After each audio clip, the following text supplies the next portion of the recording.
Hey, this is Bobby Bramhall, the principal at Bramhall Sports Group, and I'm going one-on-one with ADC Partners.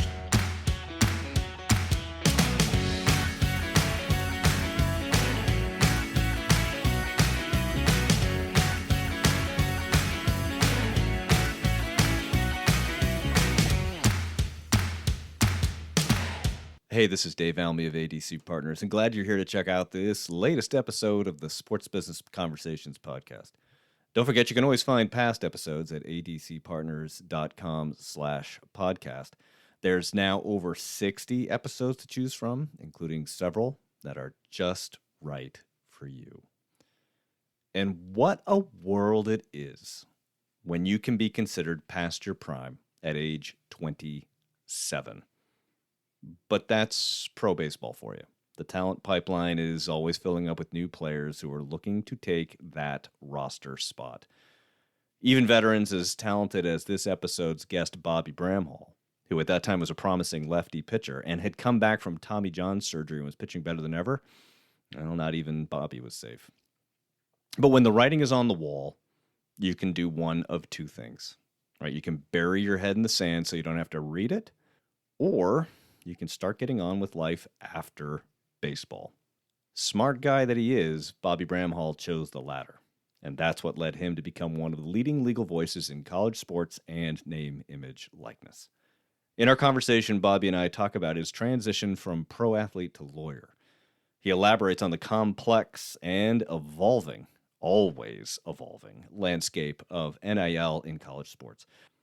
Furthermore, we talk about the ongoing legal challenges affecting college athletics, the viability of the NCAA model, and his role in launching the South Main Collective for Rice University. So thanks for dropping in to listen to my conversation with Bobby Bramhall, the principal of Bramhall Sports Group. Hope you enjoy. You play college baseball at Rice, right? And you pursued a professional career, and your trajectory was going. I mean, you were up to AAA. Things were really happening, but injury derails some things. And so what was that moment when you realized, oh gosh, maybe this professional career isn't working out the way I'd hoped? And how had you, if at all, prepared for that, what can be a real challenging moment? That's such a good question because you don't know how to answer that until you've lived it. Yeah. At the time, you're just trying to do the best you can in your sport. And I had 2 Tommy Johns back to back. And so after I got back from the second one, I had a 30% chance of ever playing at the level that I got hurt at. And I ended up actually playing at a higher level than I got hurt. And so I felt like my career was back on track. But what happened is you're an old guy in the system. And so you're no longer a prospect. You're no longer up and coming. You start making a bunch of lateral moves. Wait, so don't define old guy in the system. Like, how old are you considered an old guy? How funny is it? I was 26, 27. God, that hurts. And so I was back. I was ready to go and actually was putting up better stats than I had before the injuries. And that happens with Tommy John, right? Some guys come back from it just sort of rejuvenated better than ever.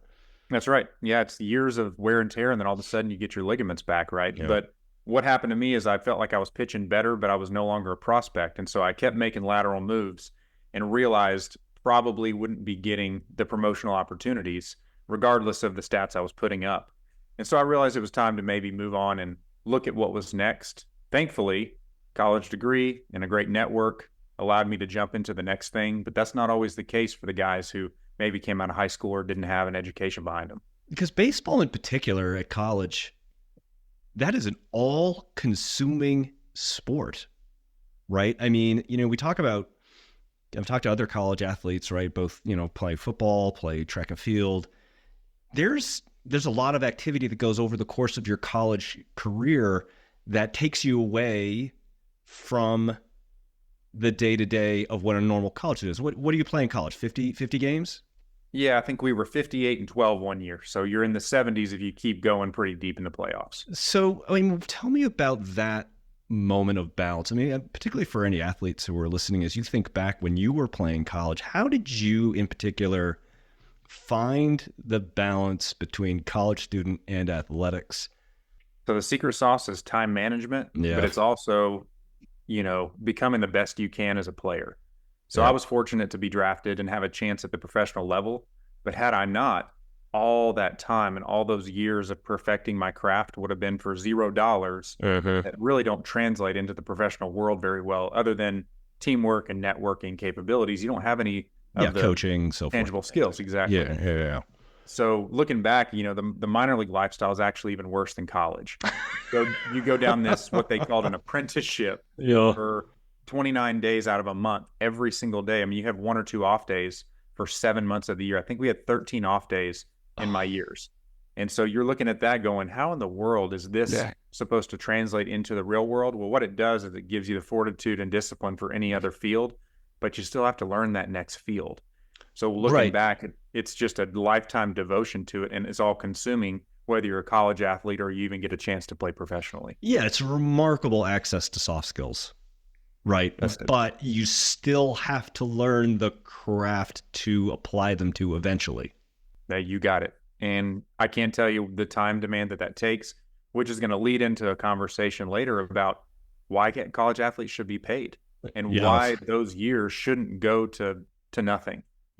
Asking your parents for gas money instead of actually having the ability to, pay for some things because you're generating revenue for this monster industry behind you.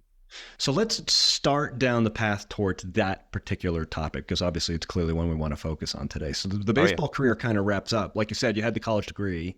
So you kind of had the foundation, and you begin what can only be described, in reading your bio and things like that. It's kind of peripatetic. Or at least from the outside looking in, it's a little peripatetic, right? You launched a wedding venue business. You built some vacation rental property. You wrote a book for baseball families, right? So you have just a lot of these things going on. At what point did you think, law school? I know a lot of guys like me, to address your peripatetic comment, because you're sitting in a locker room or on a bus or, perfecting your baseball craft, but you're thinking about everything else that you could be doing in your life. And so the minute that you're able to and you have the time to, you're well versed in a lot of things that you want to get going. And there's no hard work like a baseball player, from the hitting to the pitching. I mean, the time demand is incredible, right?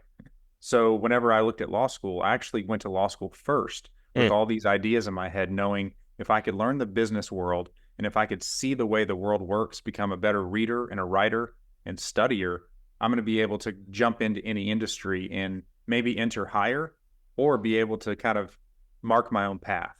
And so what I was able to do is get into real estate and do some things while I was in law school, because I started understanding how this works outside of my sports background. But why law and not, I guess the other path I would think that most people would look at would be like an MBA? What drew you to law versus something discreetly business related? That's a great question.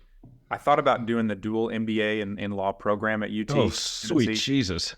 And it was probably the path I should have taken, but I actually graduated law school early. I did it in 2.5 years so that I could get on with my career.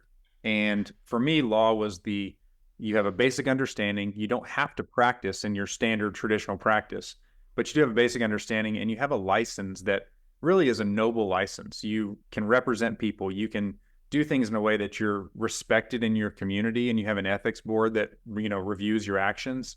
Different than an MBA, which I think is a great degree, but I think that's more of a, it's a master's of understanding the business world. I think a law is a true trade, and I wanted to come into a profession where I had trade skills. Something that you could really sink your teeth into versus something that was more, I don't want to denigrate an MBA, but it's more generalist than it is the law that has that practical aspect of what you were doing. And so this kind of takes me to the next question, which is, like you said, you graduated early because apparently you're an overachiever, which is irritating for just about everybody listening.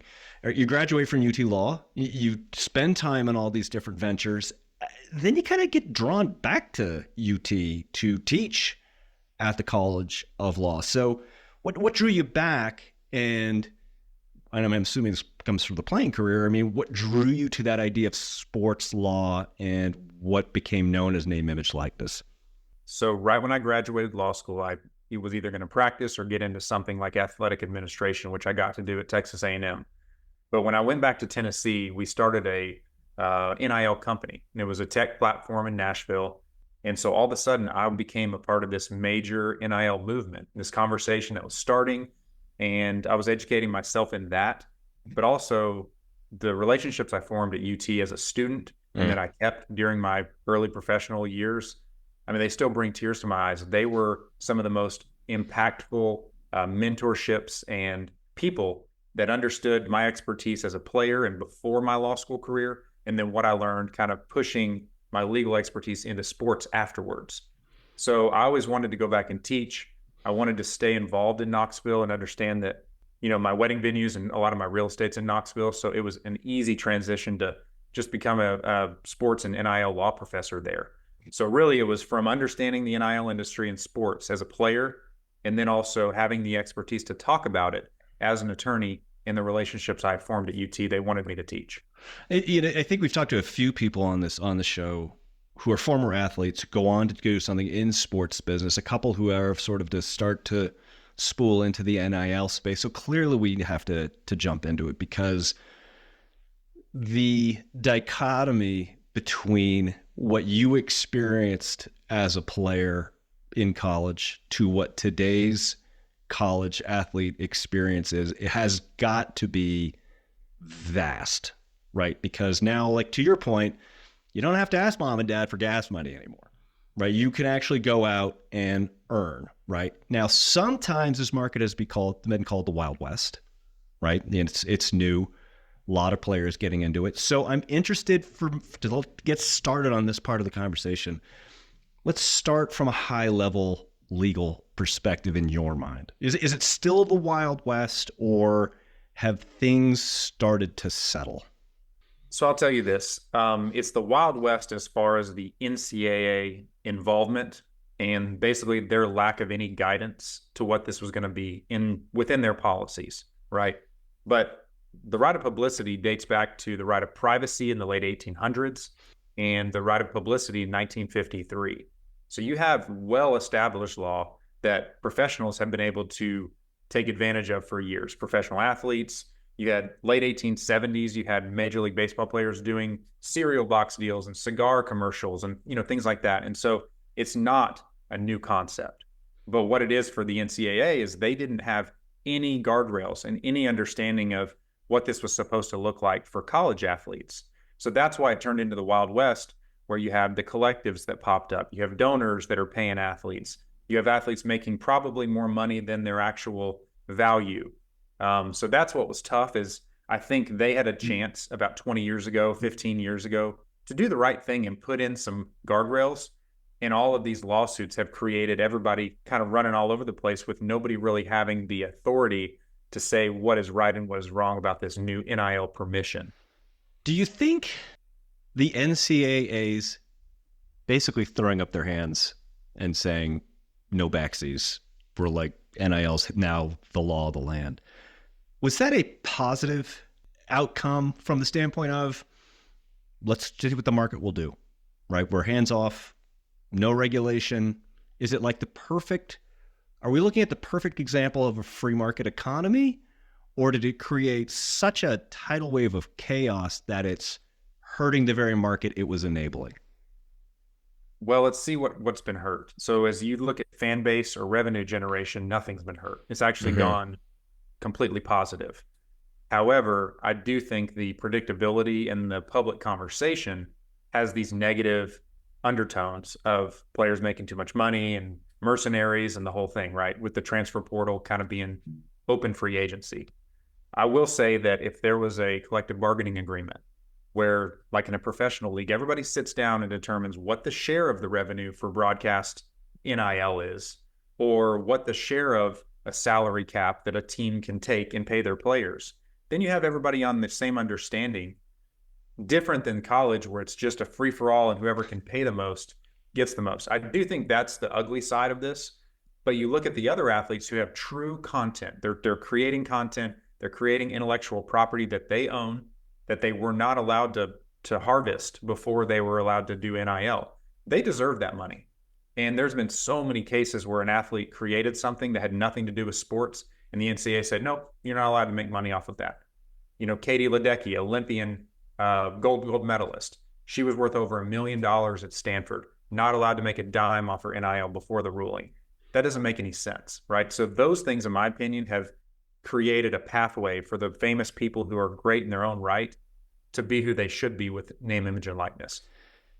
Do you think the trajectory of what we're talking about right now is taking it to the point where that balance will be struck, right? Yeah, I mean, because you have the House decision, which is saying, okay, we need to figure out what those compensations are going to be for athletes from the past. So let me do this. Can you give the Reader's Digest version of the House decision and how you believe that's going to impact some of the issues that we're talking about right now regarding basically fair play and equity amongst the different teams?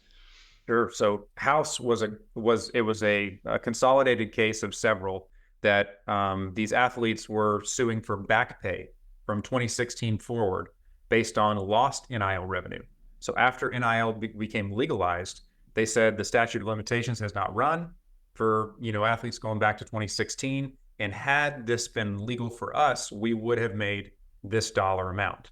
So what happened is these athletes sued in a class action, and with House, they've determined that there's broadcast revenue, that there is NIL money, and they're trying to basically create a new model for the NCAA with this one case, which is a bit interesting. It's not a collective bargaining agreement. It's not a true sitting down of all the parties and negotiating. It's attorneys on both sides trying to figure out what a model for the NCAA could look like, and the NCAA realizing they're about to run out of money if they don't settle and figure out a new plan. So the quick is that in the future, there's going to be a revenue share that schools are allowed to pay athletes NIL dollars to be there, to appear at school and be famous in their own right on campus. And then there's also back pay for years that they missed that money from name, image, and likeness. So there's a lot of different moving parts, and they're giving different parts of this total settlement to different funds, from video game revenue and that kind of license all the way to broadcast NIL, radio and TV, and those things for athletes that really college football, college basketball are making the majority of this money for the NCAA back in the back pay argument. It's impossibly complex.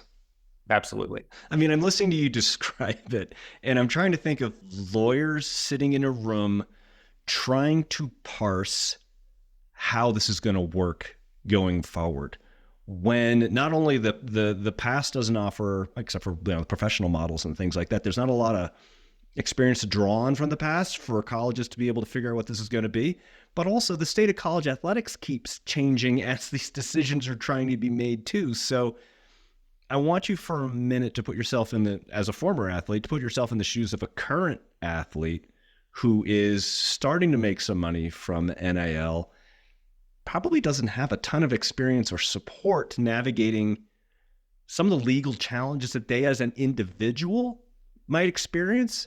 So in your mind, what are some of those, in broad brushstrokes, areas where an individual athlete needs to be cognizant of to protect themselves? I always tell this story. We heard of a high school kid who had won a bunch of fishing tournaments, and is, years ago. And of course, they just take all those fishing tournament wins and go buy boats and new wheels for their truck and the whole thing. And then all of a sudden, the parents had to take out a loan to pay that child's taxes because the kid didn't realize, you don't get all of that. You're a 1099, you got to give a portion of it back. So I think that's the same message for these college athletes, is that there is value to be gained, but the school is not going to protect you because there's a conflict of interest from the NCAA and the institution receiving NCAA money with what you are as an athlete. It's not an employment arrangement. So there's no fiduciary duty, right? So the athlete needs to go find their own fiduciaries if they actually have that value coming in. Lawyers, accountants, agents, publicity agents. That, in my opinion, is the representation on the athlete side that's not provided in their team atmosphere. I am trying to think of myself as a Division III college athlete back in the day, trying to wrap my head around all the issues that you just brought up for a 18, 19, 20-year-old. Those are not young college student concerns. Those are big adulting things. That's right. That can really blindside people, can't they? I think it can, and I don't think that any athlete is prepared for how money affects them, because they've never known that it was coming at that age. I mean, how many of us at 20 years old, 25 years old in our first job actually looked at the pay stub? You just take your money and you go and you pay your apartment rent and you keep going forward, right? Direct deposit, man. Let's just, direct deposit. Even touch it. Yeah, you don't even know what those numbers mean. And so why would a 19-year-old that's getting a check for his NIL or her NIL that doesn't, really line up to their playing ability, why would that even matter to them except for just checking the bank? Same thing, right? I'm old enough to remember a classic McDonald's ad where it's about getting your first job at McDonald's, and the kid gets his paycheck and it says, "Who the heck is Fika? Who said he could take all my money?" That's it. But it's a classic, right? I mean, who the heck is Fika? And like, how do you prepare yourself for that? Because you are legally an independent contractor in this kind of regard, right? You brought up 1099. When I was a college student, 1099 was just what a 6-pack of beer cost. That's right. I didn't know what the heck that was. So what are the resources in your mind that schools should be offering? Should they be offering these kinds of resources, or does that start to muddy the water for the legal standing of the athletes? What I go back to is no school or the NCAA has yet to pay an athlete. And that's the truth. Like, they're not allowed to, right? So they are providing some resources. I know the compliance departments have actually done a pretty good job of saying, hey, you're one of our athletes. Come in here and let me look at your contract of this deal you got. But they're not, like I said, a fiduciary. They have no responsibility to do anything. So they don't have any incentive either, right? So schools are doing a good job. I think the schools are actually turning to the athlete's side, realizing their value in recruiting and retention and the good things that a school, partners with the athletics program. But like you said, there's nothing that actually makes them pony up and do the right thing, because they're not paying any dollars yet. So it might muddy the water if there was an employee-employer relationship where you're allowed to talk to them about it, but hey, this is actually between you and your accountant or you and your lawyer, as you and I would if we're working for somebody. Right. I can give some loose advice on it, but I can't give you direction or directives associated with that. Yeah, or call HR. Maybe they can talk through it with you, kind of thing.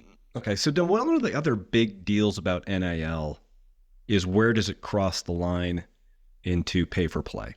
Right. You brought it up earlier, transfer portal and schools being able to offer, and now being, some of them charge, I think, in $20 to $25 million is what they're starting to say is what that's going to start looking at, the pool of money that's going to come out of house and things like that. So where's then, from your perspective, the guideline, right? Where does the demarcation point between free market athletes making money to, okay, well, this is a professional sport now? Is there one? Well, pay for play is already here. Yeah. This is one of my favorite conversations, because we got to stop acting like it's not here. There's recruiting, right. There's transfer portal, there's retention. This is all here, but it's disguised in the name of NIL because the NCAA will not get off their hands and put in a true agreement that allows all this to go away and have a fair agreement at the bargaining table. So to answer your question, pay for play going forward looks like a CBA, a collective bargaining agreement, where you have the NIL money as a part, you have a salary, whatever you're worth. It might be minimum wage, it might be more, just like another league. Major League Soccer makes a lot less than the NBA players, right? Same thing. So we all sit down and we figure out what's fair for everybody, instead of acting like this is NIL. Now, again, we talk about the content creators. That is not pay for play. There are athletes who are not very good at their sport and they're not starters, but they have an incredible TikTok channel, and the TikTok channel generates all of this revenue for them and revenue. And that is a great thing, because that has nothing to do with their sport. But this pay for play through the collective system and through the coaches pushing donors to athletes, that's here. And I think the best way forward is to make sure that we have some type of CBA that allows everybody to bargain fairly, and that the other teams have the same rules to make sure that, the Alabamas don't just surpass and never get caught by the schools that might have had a good athlete in a competitive program before that time. You also just played a role in launching the South Main Collective, and that's the collective that serves Rice University, your alma mater, where you played your undergraduate degree. Now, collectives seem to come in for a wide range of opinions from people, right? Some people say like, oh, they completely hijacked the NIL system, right? You've seen commissioners, including the one of the Big Ten, I think Tony Panetti, he said it's just a pay-for-play scheme designed to disguise as NIL. So they have their share of critics. So what led you to want to do this for Rice? And what do you think people who are, call them anti-collective, what are they not understanding, or what are they maybe refusing to see? What I want to do, the reason I want to do this for Rice is because I don't feel that there's enough representation on the player side, but I also love college athletics and I love my university. I had a lot of great years there, and it's still a network that, is fruitful today. So I want Rice athletics to continue to be in the mainstream because I believe we are a Stanford. I believe we're a Vanderbilt, and we've had the championships to prove it, namely in baseball, but in other sports as well. So that's why I got involved in the Rice side, because we were in one of the last Division I schools to form a collective and make this happen across all sports. Now, football was doing a great job, basketball, we had some baseball, but we really need it as a school, as an institution. As far as the critics, it kind of makes me laugh because most of the critics have a paycheck coming from their sports profession. And I'm going, who in the world can speak and be yelling at the free labor below them, saying that the free labor should continue to not get paid whenever they're the ones filling their family's home and putting food on the table with the money they're receiving from their sports job. So it doesn't make sense to me that anybody that's even associated with sports would be able to not have a biased opinion of this arrangement that's currently allowed. As you look down the path of House decision getting finalized, the roles of collectives, the Power 4 conferences, maybe even soon the Power 2 conferences, who knows how that's going to go. What are you keeping your eye on in terms of legal decisions in the pipeline, evolution of this market, and how do you feel like they're going to impact the current state of college athletics? Is unionization inevitable? Is collective bargaining, that's come up a couple times, inevitable? What are the other things that you think people should be keeping their eye on in terms of what can only be described as the most dynamic market in sports right now? That's right. Well, Dartmouth voted to unionize their basketball team last year, and a 13-2 vote. And it's funny because the NLRB recognized their unionization, right? Private university recognized they have been deemed employees under an economic realities test. Guess what Dartmouth College did? They said, we will not negotiate with you. So they denied any rights of these union workers that the athletes even are employed at this institution. Interesting there, because that happened last year, and not many people actually realize what that means going forward. So you have the NLRB on the athlete's side. Secondly, you have a case right now under the Fair Labor Standards Act, which is Johnson versus the NCAA. Mm-hmm. That's under athletes deserving minimum wage. And one of their big arguments is that it doesn't matter if the Dartmouth cafeteria makes money, you're paying the Dartmouth cafeteria workers to serve food to the student body. You're paying, if they're students, then they're serving food, they're getting a paycheck. But yet the athletes at the stadium get $0, even though the person serving popcorn at that game is getting minimum wage, right? So it doesn't make sense. Nothing that we're looking at is making sense. So Johnson is coming down the pipe, and I don't know if it's going to be, Congress is going to, create an antitrust exemption to overrule what that might, show for these athletes and keep the NCAA immune to these arguments, or if that's going to create some type of employment model where maybe the sports that are not going to survive have to be kicked out of the NCAA because they don't produce enough revenue to be profitable. Now, I don't think that's necessary, but if you look right now, college football playoffs is not even run by the NCAA. They don't even make the money from it, right? And so the March Madness is run by the NCAA. They make over $1 billion a year from it. So there is a way to reorganize the money to keep athletic programs afloat that are not, profitable. Every athletic program is revenue producing. We hear non-revenue sports. They are revenue producing. They're just not profitable, right? So there's a way to do that. But the question is, how many sports do they want to continue to exist? And why is it guaranteed that they have to exist? In Europe, you don't have this university model of profitable college sports, right? But you do have in the United States this model where it went from a club atmosphere 50, 100 years ago to what is now a business atmosphere. But yet the whole time you still haven't paid the labor to run your business. So I don't know where it's going. I don't know really what the right thing to do is, because I know that the women's swimming team that doesn't make any money at a school, it's better that they get to swim and be in school and be a part of this.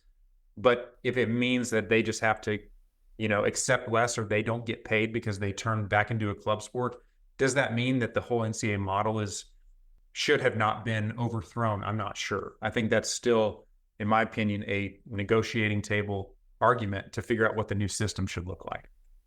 I'm with Bobby Bramhall. He is the principal of Bramhall Sports Group. Bobby, I want to thank you for the time today. Look, there's a part of me that really doesn't envy you, right? There is so much change going on in this market. I mean, every time you open up the newspaper or see the sports section, there has to be an element of, oh my God, it's just everything's changed all over again. So good luck staying on top of this market. But before I let you go, I got to put you in the lightning round. I'm going to give you a couple of questions. These are unexpected. There might be, as a baseball player, some curveballs in there. So I just want to make sure you are ready for this chaos. Are you ready, Bobby Bramhall? I'm choked up in the front of the box, ready to go. Oh, all right. Well, my first mind, you'd start with a brushback pitch then to make sure we set the tone for this particular lightning round at bat. Okay, question number one. What was the favorite nickname of a team you played for, and why is it the Lehigh Valley Iron Pigs? So the Iron Pigs, it comes from the iron industry, the iron ore industry back in the day in Allentown, Pennsylvania. Those are the salt of the earth people, and they supported that team so heavily.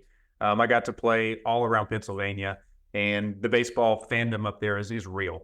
So I would say the Iron Pigs was one of my favorites. I also played for, I'm trying to think, the Jacksonville Suns turned into the Jumbo Shrimp, which was a bit embarrassing, but I didn't actually play for the Jumbo Shrimp. But that was a name that I thought was pretty clever after.